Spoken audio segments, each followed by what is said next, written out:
Hey guys, Jay here from NVE Gaming, back for another episode of No Victory Escapes, our VGC 17 Battlespot series. Still using the same team as the first few episodes. Let's go ahead and jump on the ladder.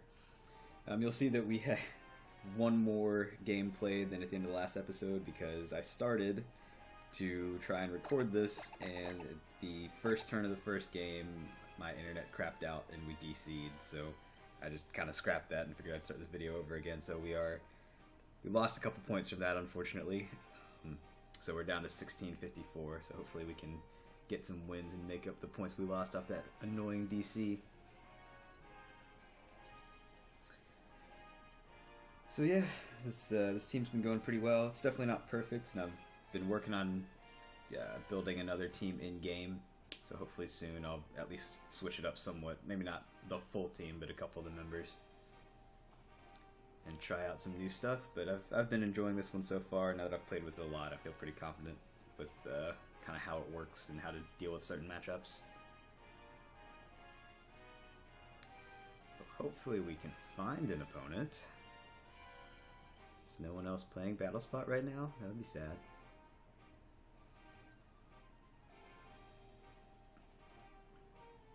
Wait for it.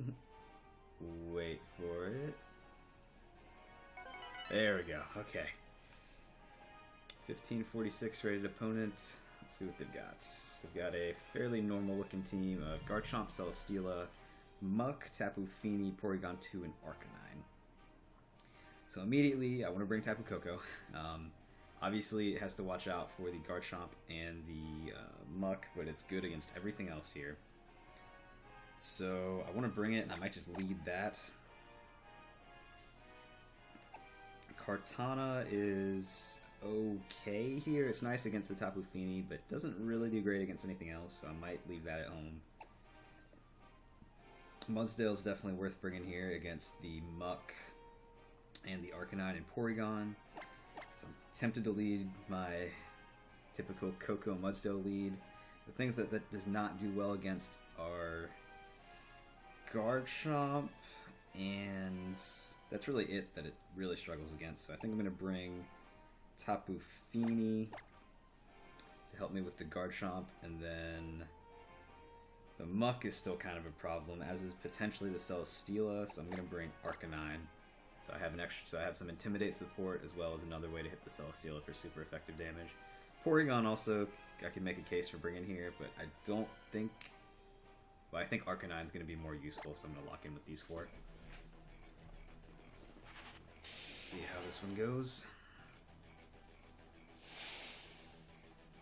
So yeah, Muck is probably the scariest thing to my team in this matchup.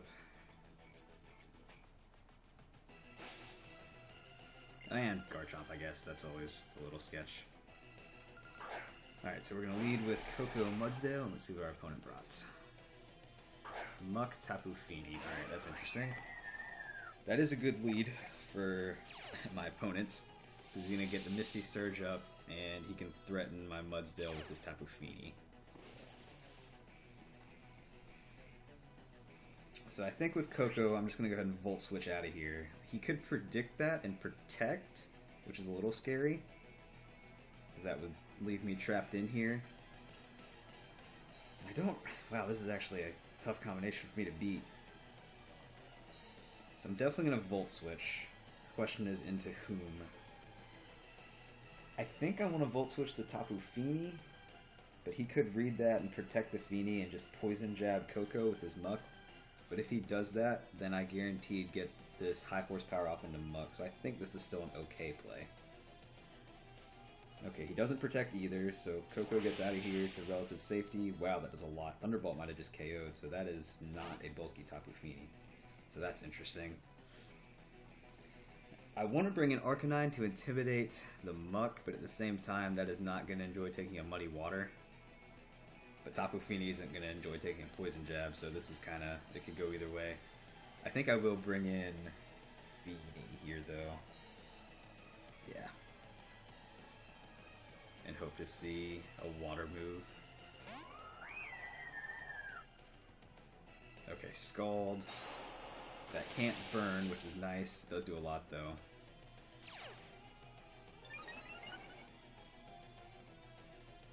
Poison Jab. Yep. Alright. So Arcanine would have been a better switch in here.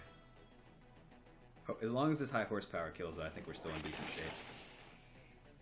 And, oh wow, it does not take out the Muck. I wonder if that's a damage roll. I should calc that, because that really needs to one-shot. So yeah, an Arcanine would have been a really nice switch in. It's interesting to see Scald on Tapu Fini, because that's not super common, although that is what I am running, but... and mine doesn't really have any speed investments. I don't know which would be faster, which is a little scary. So because we did not take out that Muck, this makes this turn a lot tougher. And I think what I'm going to do is switch Fini into Arcanine. And I'm tempted to also switch out into Koko. I could also protect Mudsdale this turn. I think I'm going to switch to Koko though, because both of my Pokemon should survive here, and that'll put me in a good position next turn to just take 2 KOs. This will intimidate the Muck. And then Koko should be able to take a Scald, because there's no way he's going to Poison Jab into the Mudsdale slot. And if he does, then he deserves to win. If he reads that. So I get my terrain up, which is nice for future electric moves. He Scalds, hopefully into Koko. Yep. We take that okay. And Poison Jab, hopefully into Arcanine. Yep. And we should also take that reasonably well. Okay, so that was some good repositioning there. So now I threaten really 2 KOs. His switch into an electric move is Garchomp like 100% of the time, so I'm tempted to try and make that prediction and go for a Dazzling Gleam instead. That's a risky play though. Let's see. You know what? I'm gonna go all in on this Dazzling Gleam. I'm going to Helping Hand and Gleam and really hope to see the Garchomp switch in here. Ideally for Muck, but it's probably going to be for Fini. Oh wow, he stays in. Alright, that's going to be pretty bad. Muck protects, okay. So in this case, Helping Hand boosted Dazzling Gleam might still get the Tapu Fini, in which case this is still going to be alright. And we see that it does. Perfect. So I'm really surprised to not see a Garchomp switch in there. That implies to me maybe he didn't bring it, or I guess he just didn't want it to take damage, but... Let's see if he brings it in here.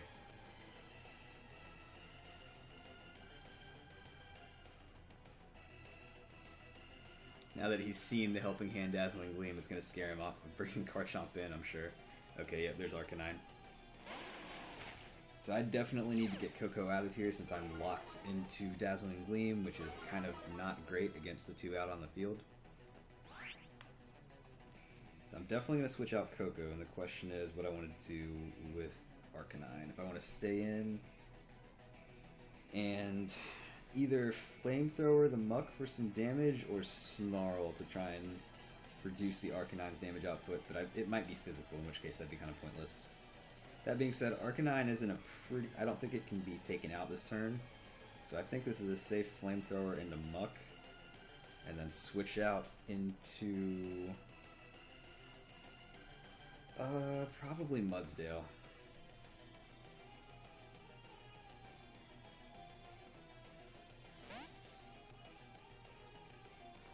I'm curious to see what kind of Arcanine this is, but that could make a pretty big difference.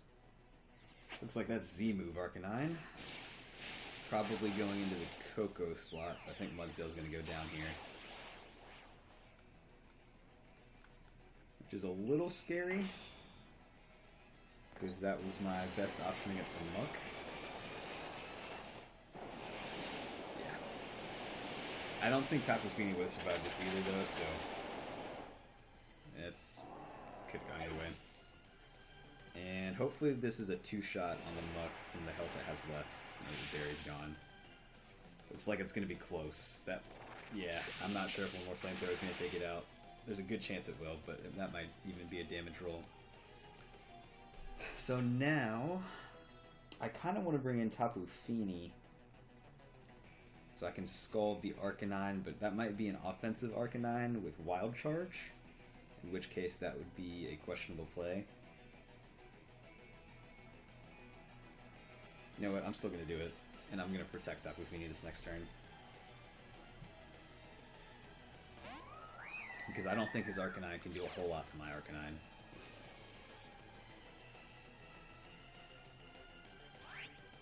Let me see, what could he have in the back? If it's Celesteela, we're fine, because I still have Koko. If it's Chomp, we'll probably still be fine with Dazzling Gleam. And if it's Porygon2, then we're in trouble. I don't have a good way to kill it left. I'm going to Flamethrower the Muck. And hopefully that will take it out, and then protect with Tapu Fini just to see what this Arcanine's going to do. What could be annoying if it's faster than my Arcanine, which it should be, and it Snarls, then I don't think Flamethrower will take out Muck, but let's see. Alright, he Shadow Sneaks, that's interesting. He did double my Arcanine, wow, that was a good play. We survive it though, thankfully, because I changed the terrain, and that knocks us into Aguav barrier range, which would be very nice. So that was a good prediction on his part, that I was going to protect Fini. And so he just wanted to try and kill off Arcanine, but thankfully it was bulky enough to take it, and Muck does go down.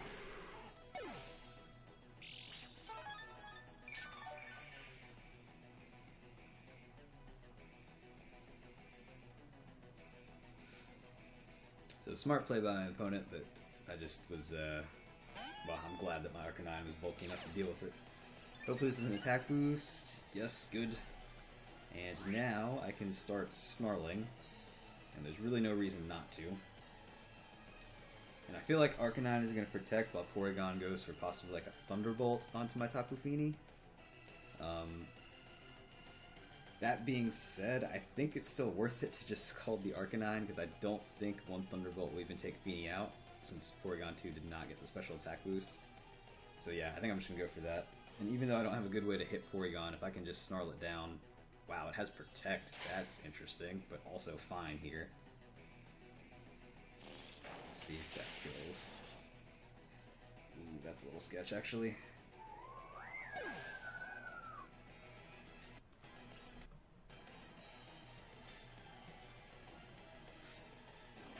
Because now I can bring in Koko, which can easily take out Arcanine from here. Yeah, I mean, I think this next turn I've just got a Thunderbolt Arcanine and Snarl again.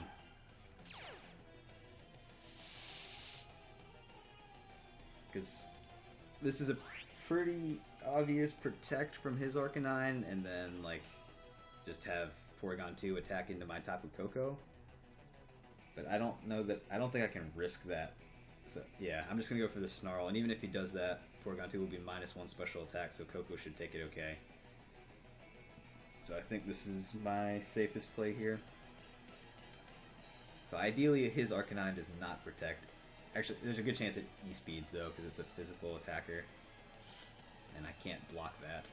Britter, this is basically the way you'll want to set up that once you get it installed. Also mine is installed on my D drive, so that definitely is possible to do. It may just be that it uses some log/temp files on C during it.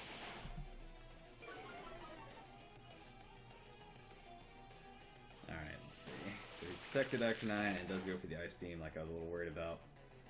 But I got the Snarl off, right? Did I hit that? Make sure, yeah. Okay.